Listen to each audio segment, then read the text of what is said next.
The highway diner sat quiet under the afternoon sun, the kind of place travelers stopped to breathe before getting back on the road. Inside, plates clinked softly, coffee steamed, and the hum of casual conversation filled the air. At a corner table near the window sat Seagal. No entourage. No spotlight. Just a tall man in a dark jacket, calmly sipping his coffee. He didn't look like someone looking for trouble. And trouble usually doesn't look for men like him. Until the roar of engines shattered the calm. 5 motorcycles pulled into the parking lot at once, loud and aggressive, chrome flashing in the sunlight. Leather jackets. Heavy boots. Confident laughs that carried through the diner's thin walls. Heads turned. The bikers walked in like they owned the place. They were loud, cocky, intentionally intimidating. One of them noticed Stephen first. "Hey," the biker said loudly, smirking. "You always sit that straight, or are you scared someone's gonna steal your chair?" Laughter erupted from his group. Stephen didn't react. He took another slow sip of coffee, eyes still on the window. That calm annoyed them. One biker walked closer, stopping just inches from Stephen's table. Another circled behind him. A third blocked the aisle. The room went quiet. A waitress froze mid-step. A trucker near the counter slowly reached for his phone. Stephen finally looked up. Not angry. Not nervous. Just calm. "Is there a problem?" he asked, voice low and steady. The bikers laughed again, louder this time.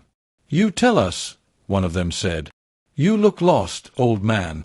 Stephen stood up slowly, giving them space, not invading it. "I'm just having coffee," he said. "I don't want any trouble." That sentence sealed it. To them, calm sounded like weakness. Silence sounded like fear. The biker closest to him stepped forward and shoved the table slightly, coffee sloshing near the edge. "Too late for that," he sneered. Outside, engines were still ticking as they cooled. Inside, every person felt it, the tension, heavy and electric. No one knew what would happen next. But one thing was clear. They had chosen the wrong man to test. What happened next would leave the entire diner, and the bikers themselves, completely stunned. The diner felt smaller now, like the walls had quietly moved inward. Steven Seagal remained standing beside the table, hands relaxed at his sides, posture loose but balanced. The bikers, on the other hand, fed off the attention. They spread out, forming a loose circle around him, not close enough to strike, but close enough to threaten. "Look at him," one biker laughed, snapping his fingers inches from Stephen's face. "You gonna cry, Grandpa?" Stephen didn't flinch. He glanced around the diner, noticing the fear in the waitress's eyes, the trucker gripping his phone, a young couple frozen in their booth. This wasn't just about him anymore. "I'm asking you politely," Stephen said, voice calm but firm. "Step back. Let everyone enjoy their meal." That calm tone irritated them even more.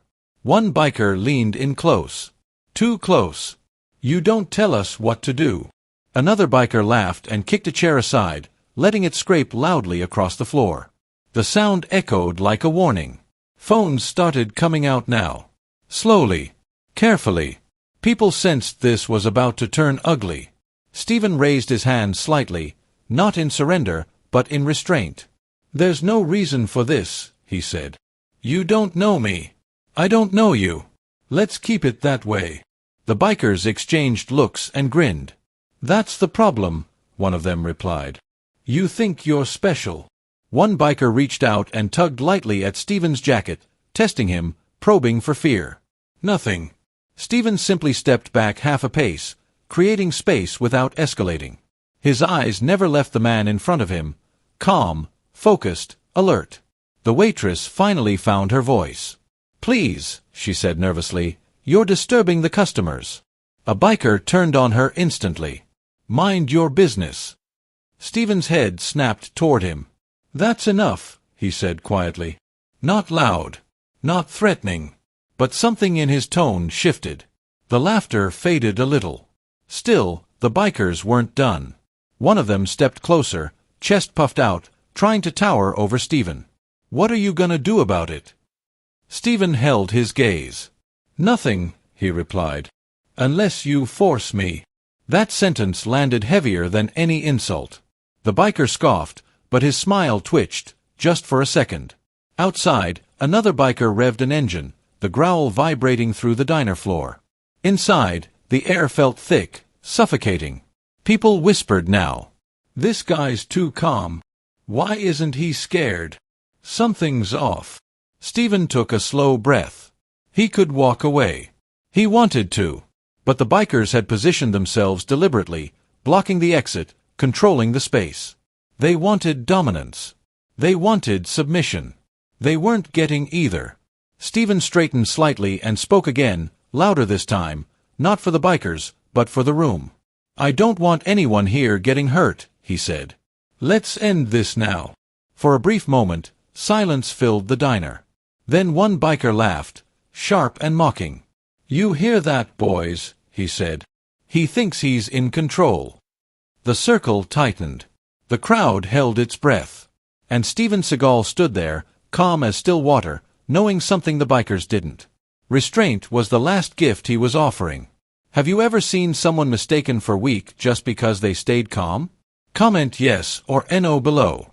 The silence after the biker's laugh felt heavier than the noise before it. Steven Seagal stood motionless at the center of the diner, surrounded on all sides. The men around him fed off each other's energy now. The swagger, the confidence, the belief that numbers alone made them untouchable. One biker cracked his knuckles slowly. Another rolled his shoulders, loosening up. "This is getting boring," one of them said. "Let's see if he bleeds like everyone else." A chair scraped loudly as a biker kicked it aside. The sound made several people flinch. Somewhere near the counter, a woman whispered a prayer under her breath. Stephen noticed everything. The exits. The spacing between bodies. The way the loudest biker kept glancing at his friends for approval.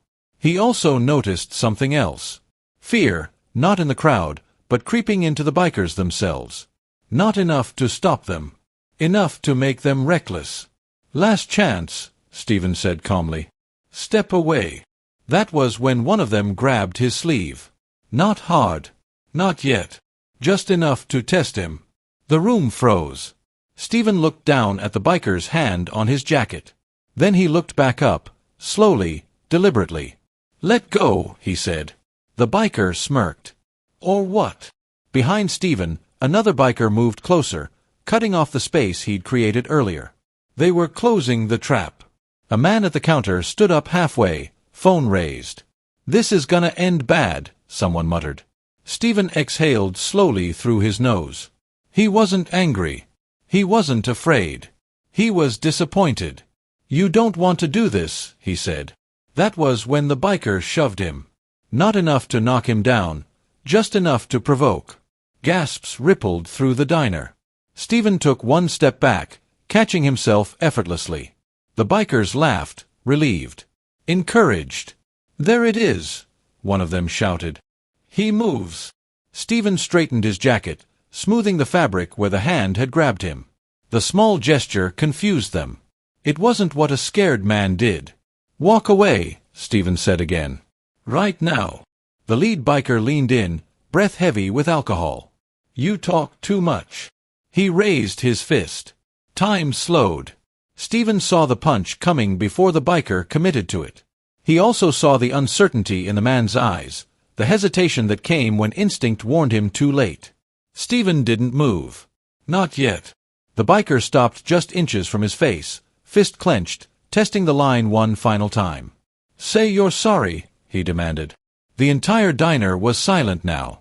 Stephen met his eyes. "I'm sorry," he said calmly, "that you don't know when to stop." The biker's face twisted with rage. Behind him, another biker reached for something at his waist. Maybe a chain, maybe just bravado. That was enough. Stephen shifted his stance slightly. Not aggressive. Not dramatic. Balanced. A waitress cried out softly, "Please." Stephen raised one hand toward her, a quiet gesture of reassurance. "It's okay," he said gently. The bikers didn't hear it. All they saw was movement. The lead biker swung. But even before the punch could land, Stephen's body reacted with trained precision. Not striking yet, just redirecting, stepping inside the space, neutralizing momentum without violence. The biker stumbled forward, shocked. What the? Stephen released him immediately, stepping back again. Gasps filled the diner. That was your warning, Stephen said. Now the laughter was gone. The bikers exchanged uneasy looks. This wasn't going according to plan. The man they'd cornered wasn't panicking. He wasn't begging. He was controlling the space. One biker barked, "Get him!" Another hesitated. Wait. Too late. The group surged forward at once. Stephen closed his eyes for half a second, not in fear, but in acceptance. He had given them every chance. When he opened them again, his expression was calm, focused, resolute. The calm before the storm. And in that moment, everyone in the diner realized something terrifying and incredible at the same time. This wasn't a victim standing in front of them. It was a man who had been holding back. And restraint was about to end. For a brief moment, everything stopped. The bikers had surged forward, adrenaline high, muscles tense, but something invisible held them back. Not fear exactly. Uncertainty. Steven Seagal stood his ground. He hadn't struck anyone. He hadn't raised his voice. Yet the air around him felt different, heavier, controlled, deliberate. The lead biker shook off the stumble, embarrassed more than hurt. He straightened up, jaw tight, eyes burning. "Did you see that?" he snapped to his crew. "He touched me." Touched. Not punched.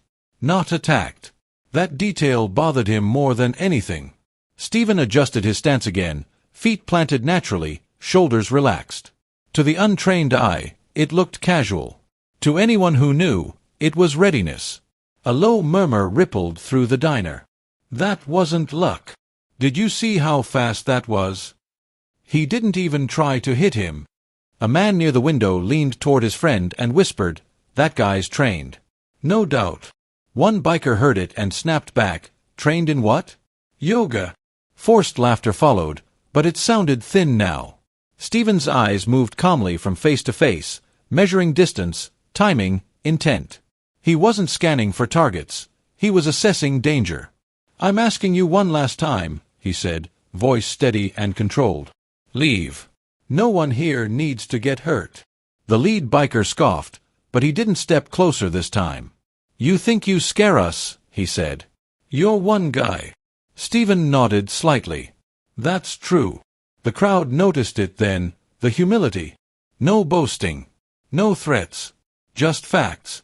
Near the counter, the waitress had quietly backed away, phone trembling in her hand.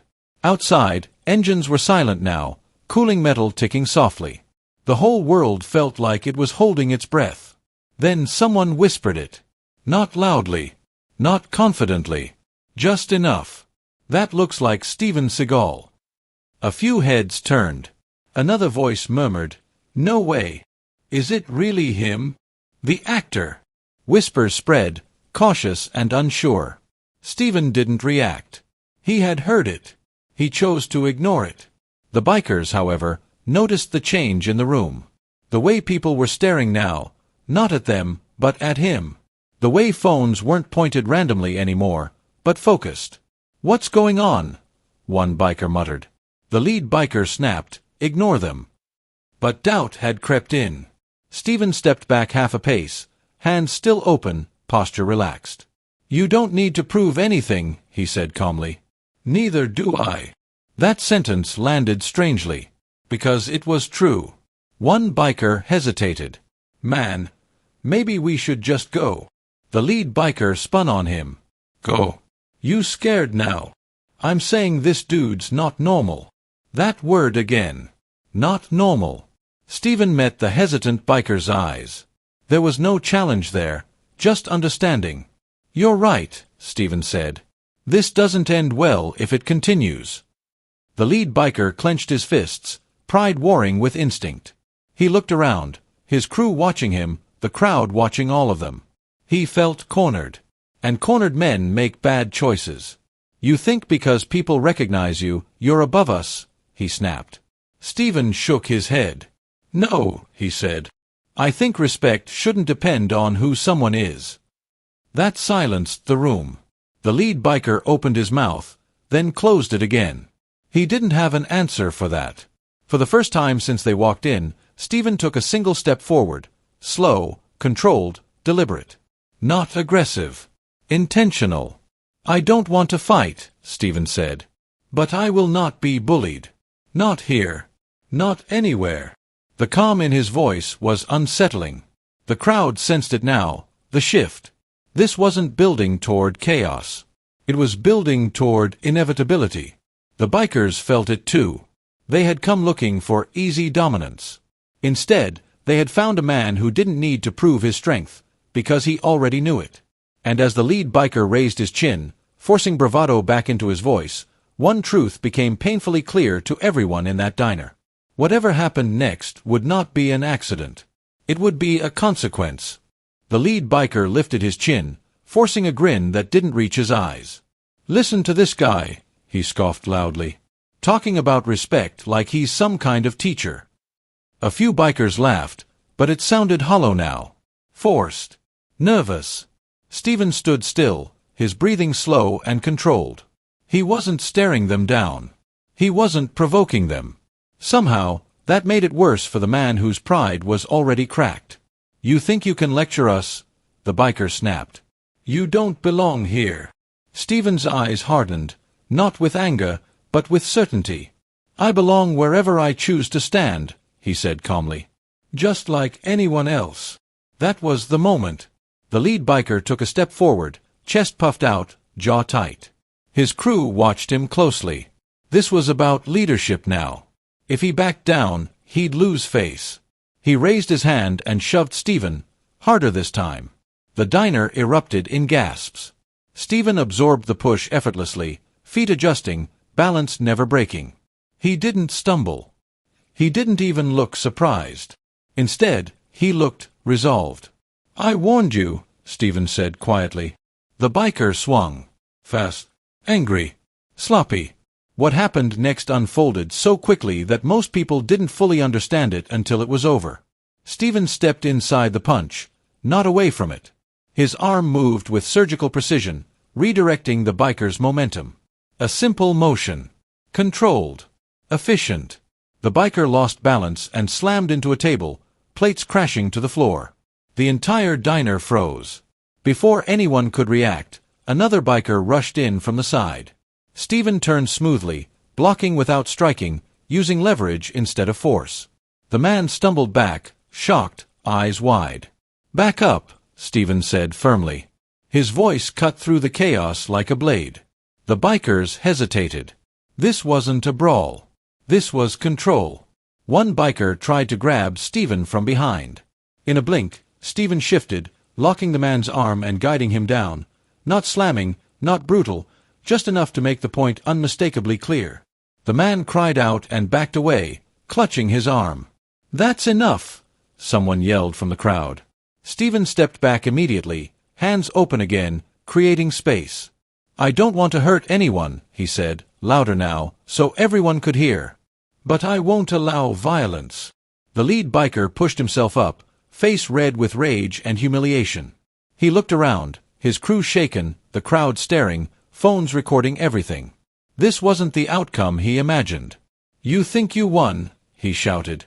Stephen shook his head. "There's no winning here," he replied. "Only choices." The biker lunged again, desperation replacing confidence. This time, Stephen didn't wait. One decisive movement. A controlled strike to unbalance, followed by a firm hold that stopped the biker cold without unnecessary damage. The man froze, breath knocked out of him, eyes wide with disbelief. Stephen released him instantly and stepped back. Silence fell over the diner. Not the silence of fear. The silence of understanding. The bikers stood still now. No laughter. No swagger. Just the realization that they had crossed a line they couldn't uncross. Stephen addressed them calmly. "You came here looking for dominance," he said. "All you found was resistance. Walk away." For a long second, no one moved. Then one biker nodded slowly. "Let's go." The lead biker hesitated, then looked around again. He had lost. Not physically alone, but morally. Publicly. He turned and headed for the door. One by one, the others followed. As the door swung shut behind them, the diner exhaled as if waking from a bad dream. Stephen adjusted his jacket, straightened the overturned chair, and helped the waitress pick up a fallen tray. "I'm sorry about the mess," he said gently. People stared at him in stunned silence. He returned to his seat, calm as ever, and took another sip of his now cold coffee. Outside, engines roared to life, this time retreating. Inside, everyone knew they had just witnessed something rare. Not rage, not brutality, but true strength, controlled, disciplined, and earned. And if you're enjoying this story so far, don't forget to subscribe for more powerful, fictional stories like this one. The diner didn't return to normal right away. People remained frozen in place, eyes locked on Stephen as if he might disappear if they looked away. Plates lay broken on the floor. A chair rested on its side. Coffee slowly dripped from the edge of the table where it had nearly spilled earlier. Then the murmurs began. "That was insane. Did you see how calm he stayed? He didn't even look angry." A man near the counter finally spoke up, voice shaking with disbelief. "Do you guys know who that is?" Several heads turned. "That's Steven Seagal," he said. "The martial artist. The actor." The name rippled through the room like electricity. Phones, already recording, lifted higher. A woman gasped softly. "No way." Stephen closed his eyes briefly and exhaled. This was the moment he never wanted, the shift from anonymity to recognition. He stood slowly, not to perform, not to pose, but to address the room. "Please," he said calmly, hands open, palms visible. "This isn't about who I am." But it was already happening. Someone whispered, "He teaches martial arts." Another added, "Black belt, multiple disciplines." Outside the window, the bikers hadn't left yet. They were clustered near their motorcycles, voices raised, agitation clear in their movements.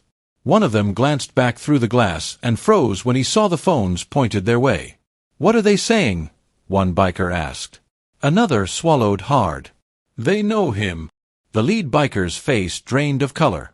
"Know him how?" A bystander stepped outside cautiously, phone still recording. "That guy you messed with," he said. "That's Steven Seagal." The biker laughed once, sharp, disbelieving. "Yeah, right." But doubt had already taken hold. Inside, the diner door opened again. Two police officers stepped in, alerted by multiple emergency calls. The room fell silent instantly. "What's going on here?" one officer asked. Before anyone could answer, Stephen raised a hand. "Everyone's okay," he said calmly. "No one needs medical attention." The officers took in the scene, overturned furniture, shaken patrons, phones still recording. One officer looked at Stephen more closely. Then his eyes widened slightly. "Sir, are you?" Stephen nodded gently, stopping him. "Yes. But that's not important." The officer swallowed and turned to the crowd. "All right. Let's get statements." Outside, the bikers were approached by the second officer. The laughter was gone now. The bravado had evaporated. "You threatened people inside?" the officer asked. The lead biker opened his mouth, then closed it. His eyes flicked toward the diner window, toward Stephen, standing calm and composed, speaking quietly to frightened patrons. Reality hit hard. They hadn't just picked a random man. They had chosen someone disciplined, respected, and now witnessed. Inside, Stephen helped the waitress steady herself. "You okay?" he asked softly. She nodded, tears in her eyes. "I thought someone was going to get seriously hurt." "So did I," Stephen replied. "That's why I tried to stop it." The officer nearby heard that and nodded slowly. Witnesses gave their accounts. Videos were shared.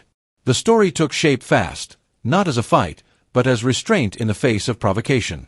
Outside, the bikers were questioned individually. Their confidence crumbled under the weight of evidence and public scrutiny. One of them finally muttered, "We didn't know." Stephen overheard it through the open door. He stepped outside, the afternoon sun warm on his face. The crowd inside gasped, thinking he was going to confront them again. He didn't. He stopped a few feet away, meeting their eyes calmly. "Knowing who I am wouldn't have changed what you did," he said evenly. "And it shouldn't have to." The lead biker stared at the ground. "You judged a stranger," Stephen continued. "You chose intimidation. That's the real problem. No insults.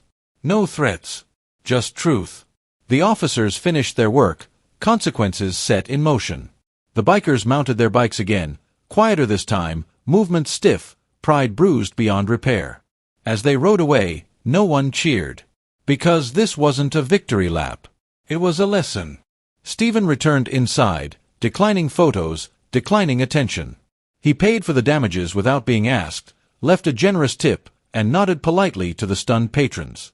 As he walked toward the door, someone called out, "Thank you for staying calm." Stephen paused, turned back slightly. "Calm is a choice," he said. "And it's always the stronger one." Then he stepped outside, leaving behind a diner full of people who would never forget what they'd witnessed. Not violence, but dignity under pressure. By the next morning, it was everywhere. A shaky phone video titled, "Bikers Picked the Wrong Guy in a Diner," exploded across social media overnight. First thousands of views. Then hundreds of thousands.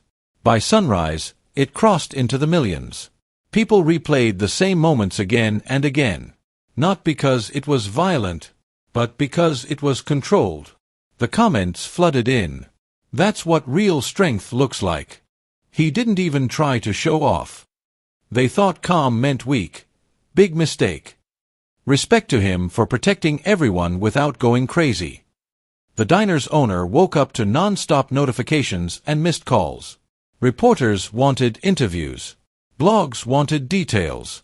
Influencers wanted permission to repost. Inside the diner, the staff gathered around a phone behind the counter, watching the clip in silence.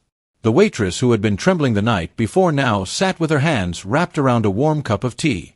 "He paid for everything," she said quietly, still amazed. "Even the broken plates." The cook shook his head. "I've seen fights in here before," he muttered. "Never seen anything like that.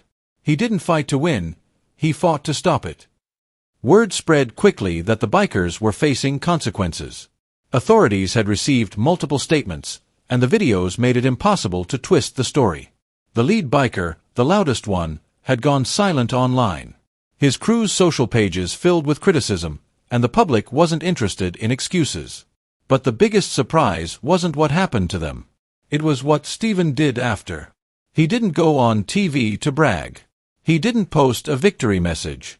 He didn't mock them. He simply left. And that silence spoke louder than any speech. 2 days later, someone uploaded a second clip, shorter, clearer. It showed Stephen outside the diner saying one sentence that hit the internet like a hammer. "Knowing who I am shouldn't change how you treat a stranger." That line became the headline everywhere. People began sharing their own stories in the comments. Stories about being judged, bullied, cornered, underestimated. The video turned into something bigger than a random confrontation. It became a reminder. That arrogance can collapse in seconds. That intimidation isn't power. That true confidence doesn't need volume. A week later, the diner owner hung a simple sign near the counter. "Respect everyone. You never know their story." Customers took pictures of it. Some even traveled just to visit the diner where it happened. Not for drama, for the message. And Stephen? He never returned for attention. But one evening, the waitress found an envelope tucked beneath the tip jar. There was no name on it. Just a short handwritten note inside. "Thank you for being brave. Protect the peace of this place." With it was a donation, enough to repair the damage and help the staff for months. The waitress read it twice, then wiped away a tear. Because she finally understood what she witnessed that day wasn't just skill. It was character. It was the kind of strength that doesn't need applause. And the world noticed. The viral moment didn't last because of punches or chaos. It lasted because it taught a lesson people desperately needed. Don't mistake calm for weakness. And don't bully someone just to feel big. If you believe true power is staying calm and choosing respect, type respect in the comments. And if you enjoyed this fictional story, Don't forget to like and subscribe for more powerful stories like this one.